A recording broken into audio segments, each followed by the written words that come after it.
Y'all, can I tell you about these Tecovas boots?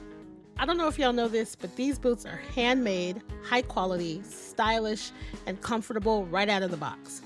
I know we buy everything online these days, but boots are something you really should get fitted for. And it just so happens Tecovas is based right here in Austin. So come shop with me at the Tecovas store on South Congress or the Domain.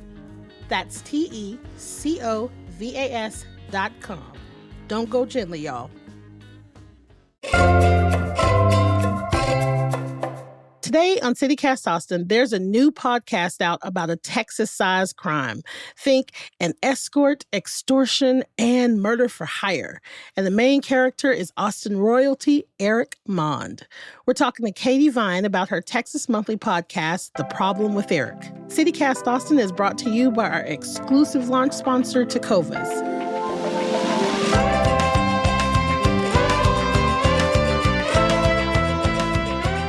It's Tuesday, August 6th. I'm Nikki Devon, and this is what Austin's talking about.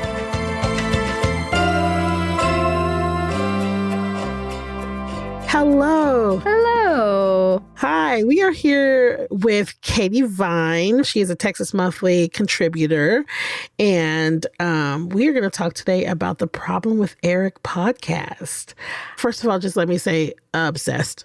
I'm obsessed. This podcast story, this everything. I am obsessed. I binged it. I'm very excited to talk to you about it.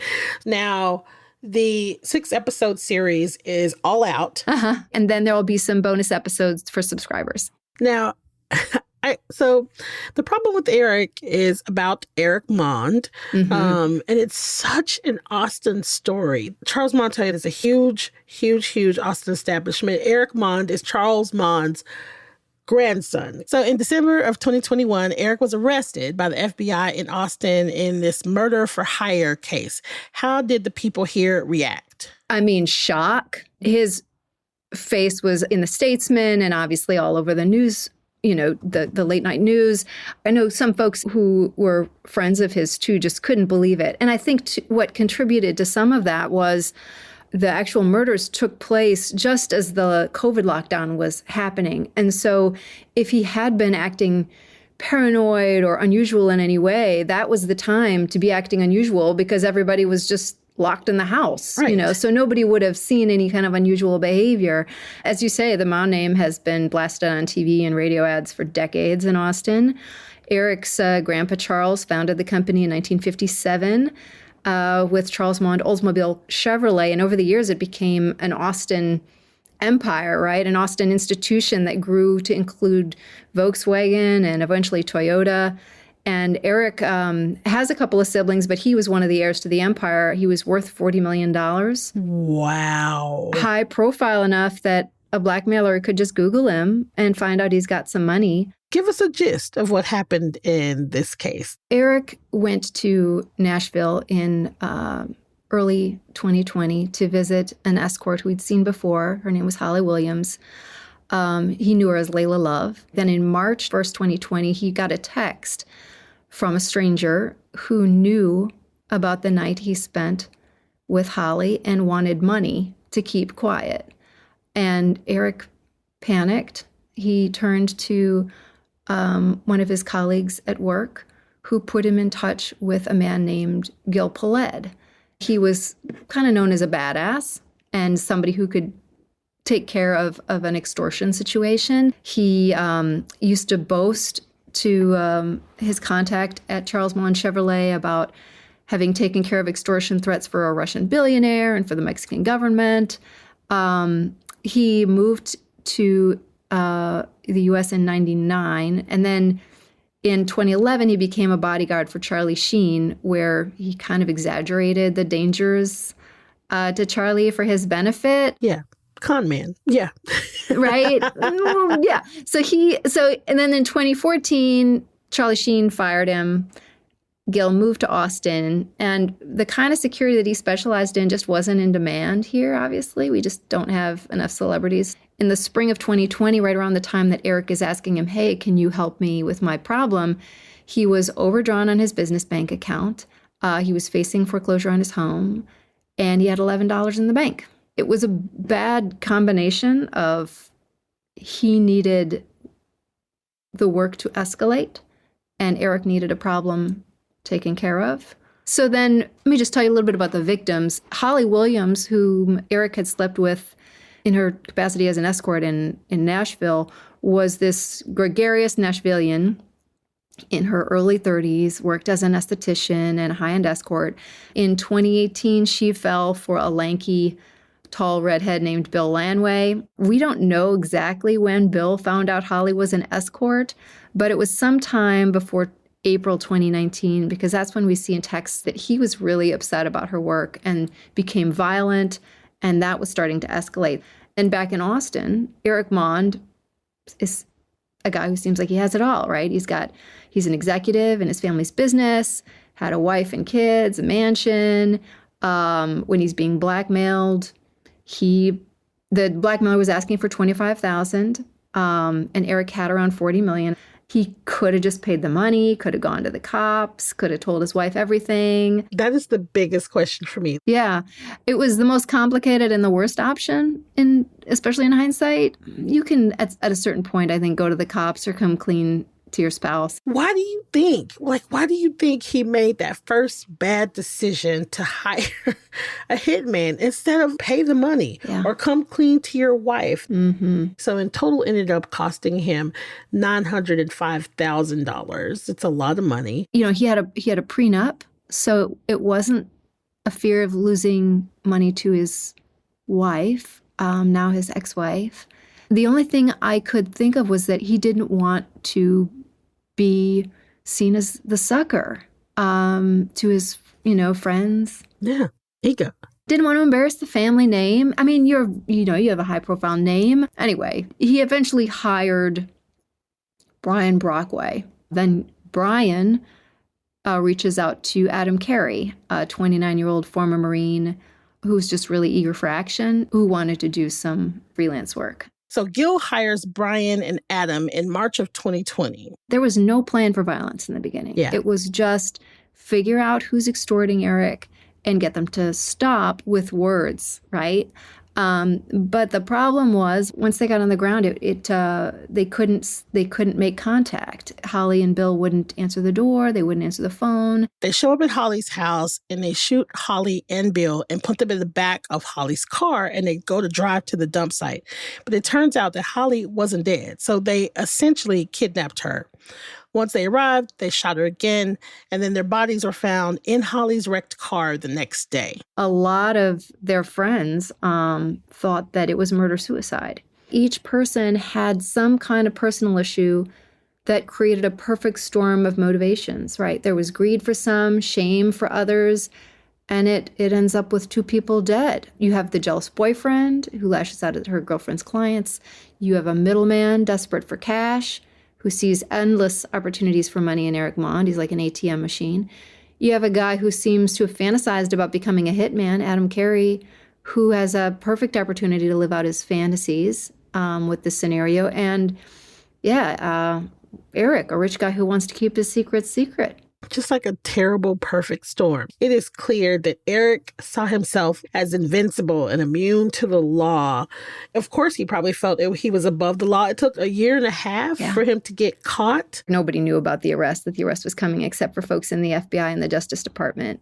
In December 7th of 2021, just before, I think it's like 3 days before he's arrested, he writes a Google review and gives Gil's company, Spear Tip, 5 stars. That Google review. And says, Spear Tip is very professional, and on top of it, they get the job done in an expedited time. Couldn't imagine using anyone else. I can't imagine the FBI's reaction. Oh my God. to seeing that happen, because at that time they were right on top of Eric, just like circling and waiting to arrest him. Right. Why do you think he was just like, I'm above the law, I'm going to get away with this? Or is it simply that he was just entitled and rich and it was a part of his ego?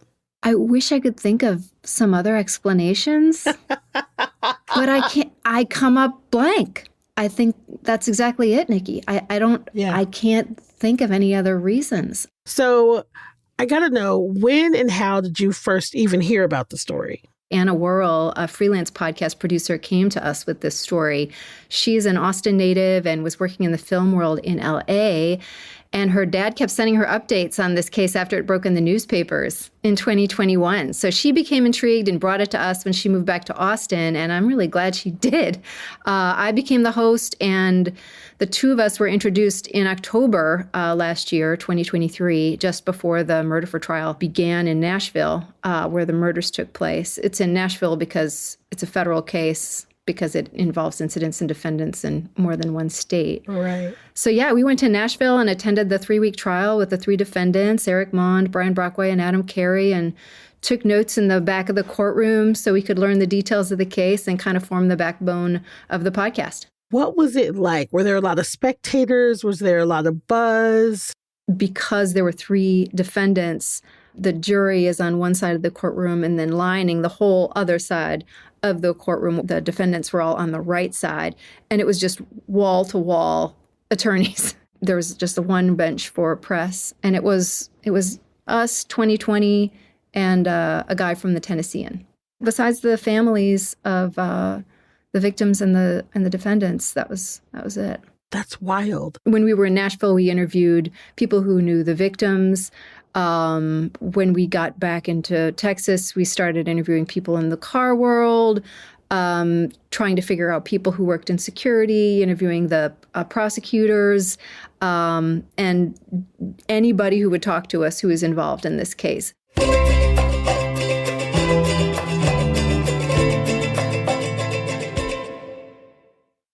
Now, initially, you mentioned that you had a hard time getting friends of the Mond family to talk to you. How did that change, and when did that change? Well, it never did change. A lot of folks would either talk anonymously, off the record, or in a lot of cases, just not at all. We got a couple of folks to talk to us. One guy who worked with him at the Volkswagen dealership did not have a positive experience working under him. Yes, I remember him, yeah. We were able to get in touch with a character named Butch Lundgren, who used to be a car dealer out in Elgin, and he introduced us to a bunch of guys in Austin who are kind of an older generation of hustlers and scrappers who knew Charles Mond. Yes, I'm so excited we're about to talk about this. So excited. Yeah, they have this sort of clubhouse in Central Austin behind a gas station. Yes. And they had opinions because Eric used to pop in on them every once in a while. He didn't know them really well and vice versa, but they had opinions, yeah. So tell me about the shithole. So the place that you're talking about, they call it the shithole. Their words, not ours. Yeah. Their words, yeah. That was one place where just like having a mic in your hand at all times was really good because they were very, very chatty.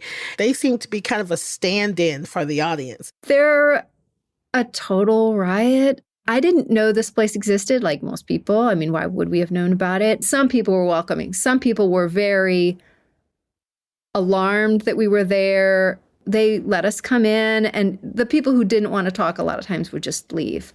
But those who stayed oftentimes just let her rip. And had opinions on what he should have done, could have. And they were sort of, we thought of them sort of as our Greek chorus.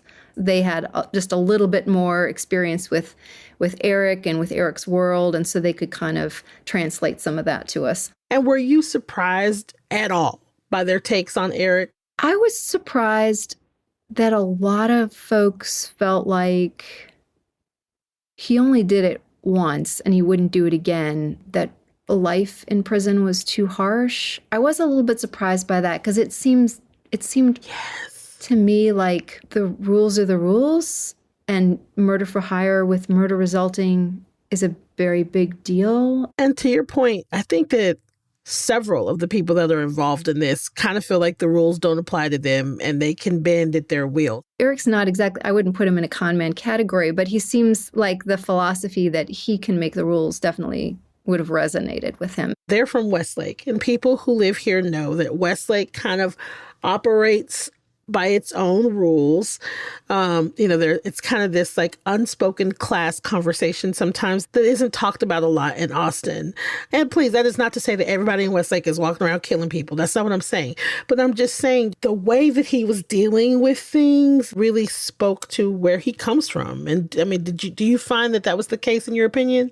I think the word entitlement came up more than maybe any other word in the word cloud of interviews. But yeah, I think at the country club, his reputation wasn't so much lazy or vindictive as it was just sort of a little tone deaf. I know one guy told me, who was a member, he said that he asked Eric about the Camry hybrid at the dealership, and Eric said, my dad's butler sure likes it. He kind of meant that as just sort of quite earnestly to say something like that. And the guy just rolled his eyes and thought, okay, that says a lot. Just completely out of touch. A little out of touch, yeah. Oh my God. So what has the reaction been to the podcast series since being released? I'm obsessed. Yeah. I think I'm obsessed because I'm from Austin. And so it feels like like somebody that I know, even though I do not know Eric Bond. Oh, yeah. It feels like we're talking about somebody I know. So what has the response been so far? Yeah. We've heard a lot from people in Austin who say they knew a good chunk of the story, but they didn't know this level of detail. The undercover recordings, actual audio of these guys all telling each other sort of what took place in the murder, giving advice. Maybe you've read the story in the newspaper or read it, the version that Anna and I wrote for the magazine, or maybe you saw it on TV. But this is it is so much more because you get the undercover FBI investigation and kind of all the phone calls and recorded meetings from that investigation where the hitmen are essentially describing how to get away with murder. It was honestly, it felt like you were in the room. It's nerve-wracking, right? It's nerve-wracking. One of the things that I think shocked us the most in going through this was learning how many opportunities there were for everyone involved to take a different course. Oh my gosh, so many opportunities. So many opportunities for them to get off of this Ferris wheel, how many times they could have gotten out of it. Yeah. Easily turned the heat down and chose instead to escalate. It almost reads like a movie because I know.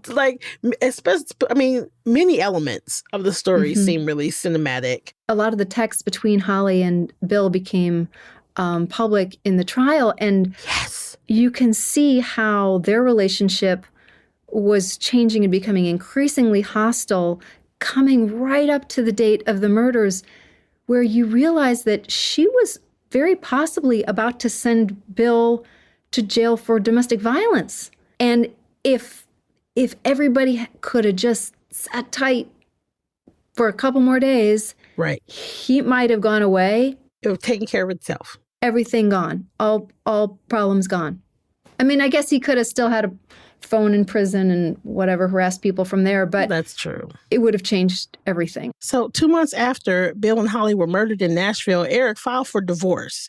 He withdrew the petition, and in years since, his wife also filed for divorce, and she withdrew her petition, but bottom line is they ended up separating. So you still haven't heard anything from the Mond family? No, the sentencing will take place. Last time I heard was in December it'll take place. And then maybe after that, I don't know. Usually if folks are going to talk, it would be after sentencing. So in November in Nashville, so Eric was found guilty of murder for hire. Brian and Adam were also found guilty of murder for hire with death resulting. And then Brian and Adam got 2 additional ones because they transported Holly while she was alive from her apartment. So that's a kidnapping charge also. So they got conspiracy to commit kidnapping and kidnapping with death resulting. And each of those counts carries a mandatory life sentence. So they're all appealing. They're all appealing? They're all appealing, but if they don't get granted an appeal, then it's mandatory life. So that's it. This story seems out of control to me. It seems out of control. Mm-hmm. But in honesty, how rare are cases like this? Murder for hire is pretty rare. Okay, so I'm not crazy. Like it, or, No, like you're I'm not crazy. I'm not out of line. This is out of control. Yeah, I know. When I asked the prosecutor Rob McGuire about this, he said, he's been prosecuting cases for decades, and this is his first murder for hire. And Joe Turner, who's one of the shithole regulars, he'd been a prosecutor for a long time too, and he said they were very rare. Everyone, the podcast is called The Problem with Eric. I felt like I was watching a movie. Katie, thank you so much for being with me. My pleasure, Nikki. Thank you. Thank you so much. This has been great. Bye, Katie. Bye. Thank you.